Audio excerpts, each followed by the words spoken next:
Hello, everyone.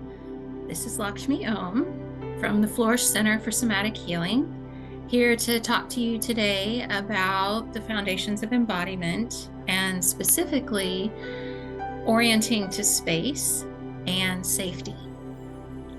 So we have this part of our nervous system, the autonomic nervous system, and parts of our brain that are constantly looking around and scanning our internal environment, our external environment, and our relationships to see two questions. Am I safe? And can I connect? And the really interesting part of this is quite often it has a lot to do with how we're using our face and our eyes specifically. So think about a puppy or a dog when they tilt their head to the side. That element of curiosity, they've seen something, they're curious about it, and they're bringing their attention to it. They're orienting to it to ask those questions. What is this? Is it safe? But they're not on alert yet. So this idea of orienting really came from somatic experiencing. And it's a way to really land in the present. When we orient to space, time, body, location, relationship, it brings us here. And that's a fundamental aspect of being embodied, right? Is that we're here in the present. Our mind isn't in the future. Our mind isn't in the past. We're not replaying something. We're here. So one very simple practice to do, and this is the first one I learned in somatic experiencing, is orienting. So it's very simple. Just get comfortable in your chair and take a moment and just look around your room. Look around the space you're in and go slowly enough that you can really receive the images you're looking at in towards your eyes. So imagine the images coming to you rather than reaching out and grabbing them with your eyes. And I'll explain why later. Really try to turn your head so that we're activating the vagus nerve in the neck. Go slowly and really notice what draws your eyes in the most.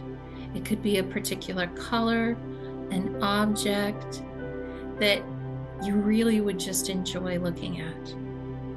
And when you find that object, just gaze at it. Take in what you like about it, what you enjoy about it. Just keep looking at it, enjoying it, appreciating it, maybe even feel gratitude for it.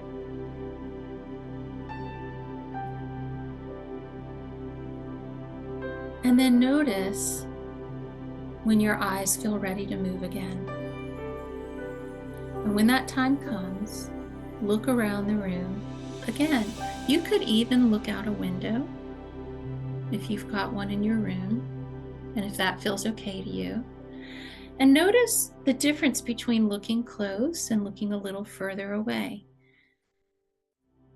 Which one feels more comfortable today? And again, find another object and let your gaze rest on it, the object coming into your eyes, and notice what you like about it or what you love about it. We're slowing down, we're taking time to appreciate, we're orienting to our space.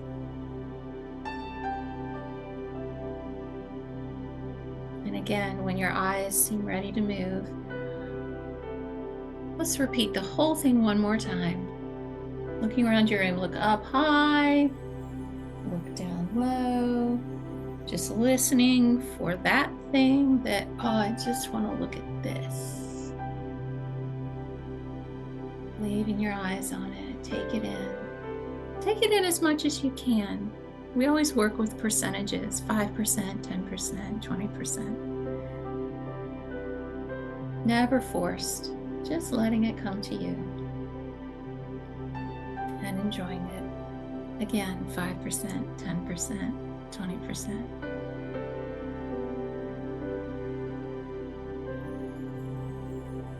And then slowly and gently coming back to your screen. You may even orient to my pictures here. My clients really like those a lot. So now notice what feels different. Some people may notice I feel like I'm more in my body. I feel more alert. I feel more relaxed. I feel more present. So these are all signs that your system has moved into safety a little bit more or a lot more, and that you're in more of what we call a socially engaged state, that you have curiosity, you feel more calm, you feel more present. Those are the qualities when we're socially engaged. And that only occurs in safety, okay? When we're fully established there. So this is something you can do. You don't have to do 3 rounds. You can just do 1, especially if you feel yourself maybe starting to dissociate, check out, if you feel yourself anxious. Now here, I want to explain why we had the images come into our eyes. So when we're on alert, when we perceive danger, when we move into our fight or flight response or freeze, we really narrow our eyes down. We take our gaze and it becomes more narrow. We're much less aware of our periphery. We come down, we narrow in onto something. And it's like our eyes are reaching out towards it. And even just now, try that. You can look around your room again and then narrow in on something. You notice like you may even lean forward and how your body responds to that. Like, I'm going to figure this out. I'm not sure if it's safe. What is this? And notice what happens in your body. Keep your eyes on that same object. But then let it come to you and feel the difference, just in how you're using your intention in your eyes. 1 is alert. 1 is, I'm not sure about this. I'm not sure if this is safe. And the other is, I'm safe. This is good. It can come towards me. So simply changing how you're using your body and your eyes sends a signal to your system of either danger or safety. And that in turn starts to shift where we are in orienting to space and time. For example, if we get triggered by something, it may take us back to something that happened in the past. If we're anxious, it may take us into something that we're worried about in the future. And then we lose our embodiment to a greater or lesser degree. It kind of just depends on the situation. It's not an all or nothing sort of thing. We can be embodied in some parts of our body and not others. And so it's a constant practice of unfolding. So another way to orient is to time. So I have a teacher, Maureen Gallagher. She's been my main teacher in somatic experiencing, and she likes to orient to date and time. So today it is, let's look, July 27th, 2024. And when I'm working either in myself or with a client, it really helps to orient to time. This is today. This is what's happening today. If there's a trigger or a memory or something that's really pulling at us, either in the past or we're worried about something in the future, if we really orient to the day, July 27th, it's Saturday, right? 2024, this is now. That was then. And this hasn't happened yet. You're here today. And again, that adds to our ability to land in our bodies, to come out of this small box and into a bigger box, our body, right? There's more, we start to feel more space, we start to feel more present, we feel more safe. And then, if we orient to our room, that's an even bigger box that we can perceive. And the thing that may have been difficult for us is still the same size, but it's in a bigger box, so it doesn't feel as tense. It doesn't feel as much of a struggle to work with. So orienting is super important exercise if you're working on shifting yourself, or perhaps people that you're working with in whatever profession that you're in. And so it's really checking in on, where am I? Where am I? Where's my mind? Where's my body? Am I here? And that requires self-reflection, which requires slowing down, taking a pause, just pausing. Let me check in for a second. Especially if you feel off, or things aren't going right, or you're struggling with something, or like, okay, where am I? Or if you're like, you want to get something done and you feel like you're really procrastinating, or you're in a freeze, like, I don't want to do anything right now. Wait a second. Let me just feel my feet. Let me just feel my chair. Let me look around my room and remind myself, okay, this is where I am. Now, I will recommend that if you're looking around your room, try not to think about, I have to do that. I have to do that. It needs to be vacuumed. I need to put that away. You're really just orienting to space and looking for something that your eyes enjoy, or that you enjoy through your eyes. You can also just feel your walls. Like, I'm sitting here, and there's a wall to this side, and there's a wall to this side. There's a wall behind me. There's a wall with like dormers in front of me. So this space has a really interesting shape. And if I start to notice, okay, there are walls around me, we're making a bigger container.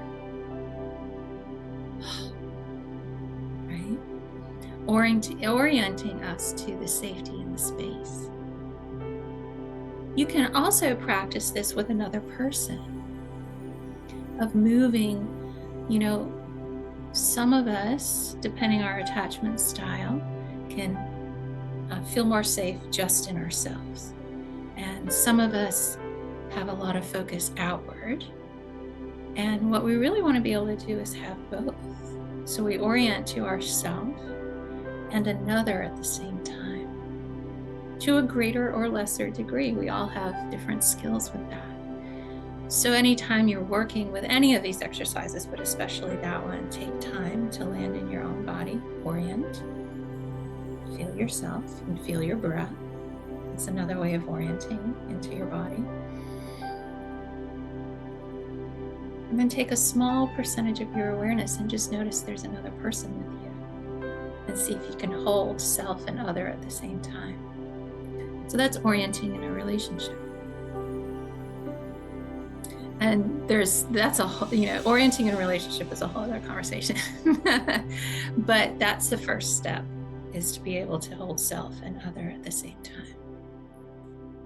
So in practicing this, know that the difference between the somatic work and, let's say, talk therapy, is that we're working from the bottom up. We go right into the nervous system. What we do with our eyes, what we do with our breath, what we notice with our awareness is working deep right into the nervous system. And that's why things can shift quickly. And we don't necessarily even have to understand or figure it out. Sometimes that's an obstacle, right? So later on, meaning will come. The more you get to land in your body, you'll start to have some knowing about things, right? So practice these exercises. Notice how you use your eyes during your day. Are you honed in? Sometimes that's good when you're really concentrating, but take some time to come back out.